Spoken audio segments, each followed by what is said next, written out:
Eu quero vos dizer esta noite, é a primeira palavra que eu gosto de dizer: o meu Jesus e o teu Jesus é lindo demais. Aleluia! Ele é digno de toda honra e de toda glória.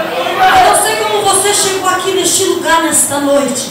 Quem sabe você está aí quietinho no teu lugar, angustiado, dizendo assim: Senhor, até quando a minha situação? Até quando, Senhor, eu vou viver essa história? E eu quero vos dizer nesta noite que hoje o agir de Deus chegou na tua vida. Aleluia! Pode soltar, meu querido.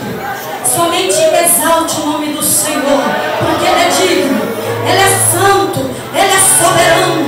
Só Ele muda a história do homem. Aleluia! Oh, Jesus vai de encontro, Pai, com nossas vidas. Só Tu conheces os nossos corações. Oh, aleluia!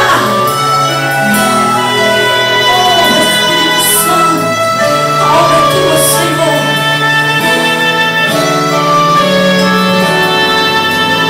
Dias amargos você viveu, por muito tempo você sofreu. Quem te conhece já desabou.